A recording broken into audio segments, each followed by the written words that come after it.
Voter তালিকা সংশোধন এবং সাধারণ মানুষের ভোটাধিকার রক্ষার দাবিতে গত 5 দিন ধরে রেড রোডে ধর্ণা অবস্থান করছিলেন তৃণমূল নেত্রী মমতা বন্দ্যোপাধ্যায়। পঞ্চম দিনে সুপ্রিম কোর্টের সাম্প্রতিক হস্তক্ষেপ এবং ভোটারদের জন্য অ্যাপিলেট ট্রাইব্যুনাল গঠনের নির্দেশের পরেই মঙ্গলবার তার সমাপ্তি ঘোষণা করেন তৃণমূল সুপ্রিমো। তবে এই কয়েকদিন ধর্ণা মঞ্চে এসে মুখ্যমন্ত্রীকে সমর্থন করে বহু নেতৃবৃন্দ পাশে থাকার বার্তা দেন। মঙ্গলবার সকালেই ধর্ণা মঞ্চে থাকা মমতা বন্দ্যোপাধ্যায়ের সমর্থনে কলকাতার রাজপথে বিশাল বাইক র্যালি করেন 128 নম্বর ওয়ার্ডের যুব নেতা দেবদাস রায় ও অভিষেকের উদ্যোগে যুবকরা। 128 নম্বর ওয়ার্ডের পুরো প্রতিনিধি পার্থ সরকারের নির্দেশে এই উদ্যোগ। তার ডাকে সাড়া দিয়ে বাইক র্যালিতে অংশ নেয় স্থানীয়রা।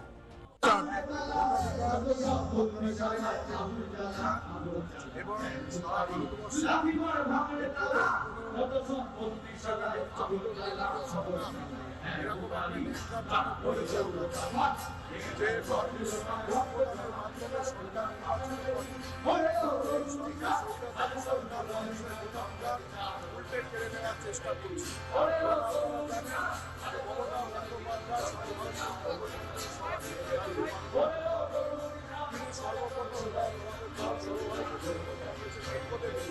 তবে থেকে সিদ্ধান্ত গ্রহণ করেছে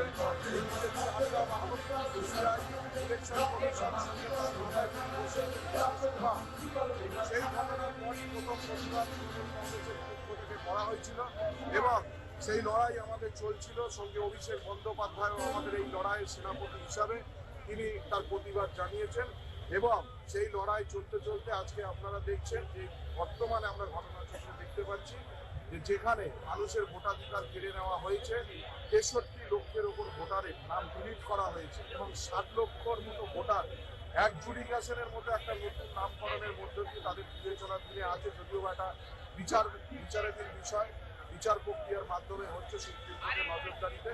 সুতরাং আপনাদের সকল নাগরিক বৃন্দদের কাছে আবেদন যে আমাদের নেত্রী, আমরা এখানে এখন যেখানে দাঁড়িয়ে আছি ধর্মতলার নেত্র চ্যানেলে, এখানে আমাদের নেত্রী 4 দিন ধরে তিনি অবস্থান ধর্ণা করছেন এবং এই ধর্ণার মধ্যে তিনি প্রতিবাদ করেছেন এবং আমাদের সর্বভারতীয় তৃণমূল কংগ্রেসের সাধারণ সম্পাদক শ্রী অভিষেক বন্দ্যোপাধ্যায় সেই ধর্ণায় সামিল হয়ে বারে বারে তার তীব্র প্রতিবাদ জানাচ্ছেন এবং এই ধর্ণা কর্মসূচি চলবে এবং রাজ্যের সমস্ত নেতা মন্ত্রীরা নেতৃত্বরা উপস্থিত আছেন। আজকে আমরা 128 নম্বর ওয়ার্ড তৃণমূল কংগ্রেস আমাদের পরিবারের যে অভিভাবক পৌর প্রতিনিধি পার্থ সরকার তার নেতৃত্বে এখানে আমরা সকলের ছাত্র যুবরা এখানে উপস্থিত হয়েছি, আমরা সেই ধর্ণায় অংশগ্রহণ করেছি।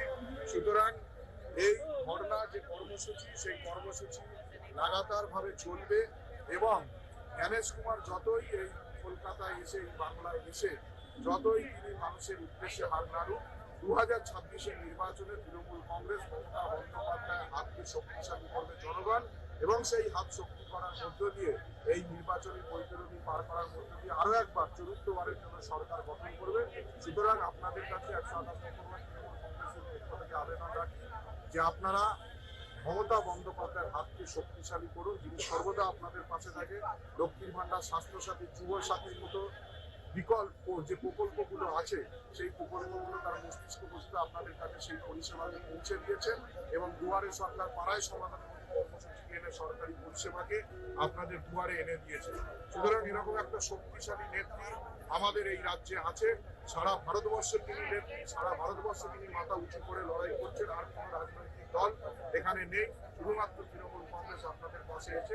সুতরাং আপনাদের কাছে এটা বিবেচনার বিষয় এবং আপনারা সেটা সঠিক বিবেচনার মধ্য দিয়ে এই 2026-এর নির্বাচনে আপনারা আপনাদের গণতান্ত্রিক অধিকার প্রয়োগ করবেন এবং এই যে ভোটাধিকার কেড়ে নেওয়ার যে ষড়যন্ত্র তার বিরুদ্ধে আপনারা তীব্র প্রতিবাদ জানাবেন, এই আশা আমরা রাখি।